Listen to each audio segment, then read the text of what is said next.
రావట్లే. దయచేసి చెప్తున్నా, మీ అందరికీ చెప్తున్నా, వాస్తవాలు చూపించండి, ఎంక్వైరీ చేసుకోండి, ఇన్వెస్టిగేషన్ చేసుకోండి, ఎక్కడ ఏంటి అనేది. నాకు పాటలు తప్ప, పాటల ప్రపంచం తప్ప నాకు ఏమీ తెలీదు. ప్రజలారా ఎవ్వరు కూడా నమ్మకండి దయచేసి. మీడియా మిత్రులారా, మీరు పెట్టేదానికి కింద కామెంట్లు చూసి కుమిలిపోతున్నా, నా వల్ల కావట్లేదు అసలు. దయచేసి చెప్తున్నా, నేను తప్పు చేస్తే మళ్ళీ చెప్తున్నా, నన్ను ఎక్కడికైనా పిలవండి, నేను ఎక్కడికైనా రానికి సిద్ధం. ఏ పోలీస్ స్టేషన్ గడప తొక్కనికన్నా సిద్ధం, జైలుకి పోవడానికి కూడా సిద్ధం. నాకు అసలు ఆ బాధితుల్ని చూస్తుంటే ప్రాణం పోతే చాలా బాధ అనిపిస్తుంది. వాళ్ళు నా మీద అనిపిస్తున్నా కూడా మంగ్లీ అని చెప్పి, ఏమీ లేని మంగ్లీ అక్కడ, అసలు మంగ్లీకి సంబంధమే లేదు. వాళ్ళు చెప్తున్న బాధ అనిపిస్తుంది నాకు. ఎందుకంటే ఆ పేదరికం నుంచి నేను వచ్చాను, నాకు తెలుసు అది ఆ పెయిన్ ఎట్లుంటుంది అనేది. వాళ్ళ దగ్గర నుంచి వాళ్ళని ఏమనాలి అసలు నాకు అర్థం కావట్లేదు నోటితో. ఆ మధు నాయక్, ఆ హేమకాంత్ రెడ్డి, ఈ సుబ్బారావు, ఏంది అసలు ఈ గేమ్ అంతా ఏందో నాకు అసలు ఏమీ కూడా అర్థం కావట్లేదు. గత 30 రోజుల నుంచి నా ప్రోగ్రామ్స్, నాకు అన్నీ కూడా రికార్డింగ్స్ అన్నీ కూడా వదులుకోవడం జరుగుతుంది. నాకు అసలు దయచేసి చెప్తున్నా, చేతులు జోడించి చెప్తున్నా, నా తప్పుంటే నన్ను ఏ శిక్ష విధించినా కూడా నేను పడడానికి నేను రెడీ. కానీ దయచేసి నా మీద ఏమైనా కోపం ఉంటే దయచేసి చెప్తున్నా, మీరు చూపించే దాన్ని బట్టి ప్రజలందరూ కూడా మిస్లీడ్ అవుతుంది. ప్రజలందరూ ఏమనుకుంటారు, అరే ఏంది అసలు ఏంది మంగ్లీ అని చెప్పి అనుకోరా, నమ్మరా వాళ్ళు? డౌట్ వస్తుంది కదా. ఎంత ప్రేమించే నన్ను, ఎంత ప్రేమించే నా పాటలను హేట్ చేస్తున్నారు. అది దేనివల్ల? మీడియా వల్లనే కదా. మన media, social media, main stream media వల్లనే కదా. దయచేసి చెప్తున్నా, నేను రిక్వెస్ట్ చేస్తున్నా మీ అందరికీ. నేను అసలు ఈ ఒక్క మాట కూడా అనట్లేదు. మీడియా లేకపోతే అసలు నేను లేను. సోషల్ మీడియా లేకపోతే నేను మళ్ళీ చెప్తున్నా, నేను లేను. ఏదన్నా తెలిసి తెలియక తప్పు మాట్లాడితే నన్ను క్షమించండి. మీరు లేకపోతే నేను లేను. నా అన్నదమ్ములు లాంటి వాళ్ళు మీరందరూ కూడా, ఓకే? ప్లీజ్ నా ఫోటో దయచేసి వాడకండి. దీనికి నాకు సంబంధం లేదు. ఎందుకు నా ఫోటో వాడుతున్నారు? ఇక్కడ మెయిన్ ఎవరు? మధు నాయక్, హేమకాంత్ రెడ్డి, ఈ సుబ్బారావు అనే వ్యక్తి, అడ్వకేటు, వీళ్ళు. ఆ మధు నాయక్, హేమకాంత్ రెడ్డి ఎవరి దగ్గర నుంచి కలెక్ట్ చేసిండు పైసలు? బాధితుల నుంచి. బాధితులకు నేను అండగా ఉంటా. ఏమైందో ఇది, బాధితులకు న్యాయం జరగాలని ఈ కేసు ఏమైనా ఇట్లా అవుతుందేమో ఏమో తెలియదు, భగవంతుడికి తెలుసు ఎరుక. కానీ నేను వాళ్ళకు తప్పకుండా అండగా ఉంటా. వాళ్ళకు న్యాయం జరగాలి. ఈ మధు నాయక్ని, హేమకాంత్ రెడ్డి గారిని, నా మీద బ్యాడ్గా దుష్ప్రచారం చేసిన అన్ని సోషల్ మీడియా ఛానల్స్ అన్నీ కూడా తిరిగి దుష్ప్రచారం చేసినటువంటి ఆ సుబ్బారావు గారికి కూడా చేతులెత్తి దండం పెడుతున్నా. వాళ్ళని కఠినంగా శిక్షించాలి అని చెప్పి పోలీస్ శాఖను నేను కోరుతున్నా. ఇన్వెస్టిగేషన్ చేయాలి, ఫెయిర్ ఇన్వెస్టిగేషన్ చేయాలి. నేను ఇంతకంటే ఏమి చెప్పదలుచుకోలేదు. నిజానిజాలు ఆల్రెడీ మీకు తెలిసింది.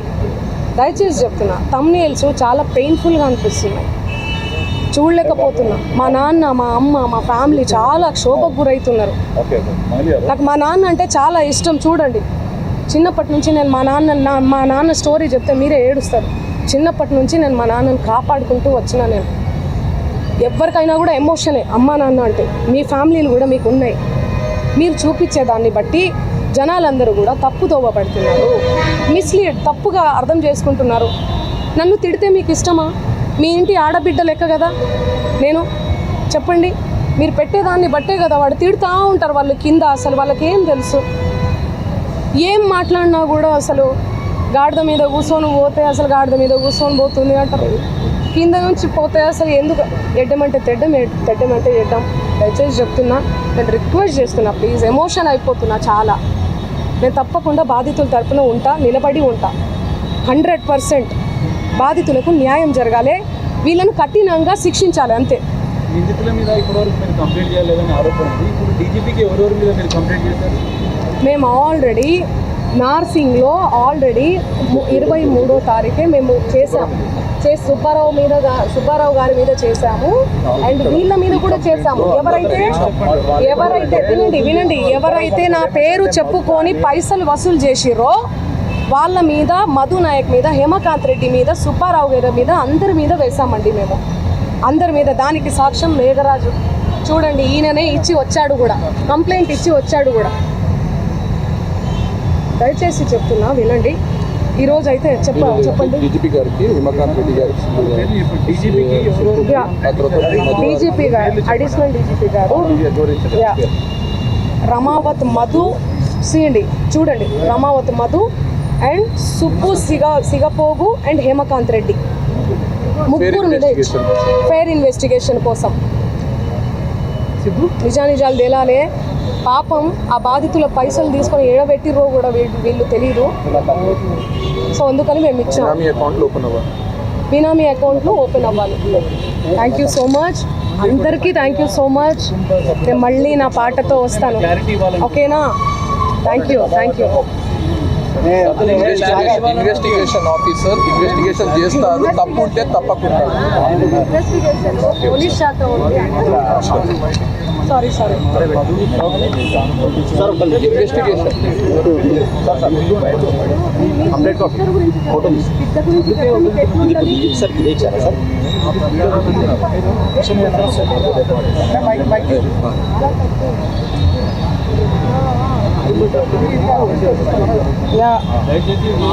మధు అనే ప్లాన్కి మీకు ఫ్యామిలీ మెంబర్స్ క్లారిటీ ఇచ్చినట్టు.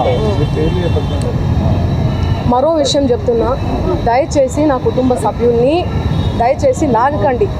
నేను ఒక కోడి పిల్లల్ని ఎట్లా రెక్కల కింద దాచుకుంటుందో అట్లా దాచుకొని వచ్చిన వాళ్ళని దయచేసి బజార్లో వద్దు అన్న, దయచేసి చెప్తున్నా.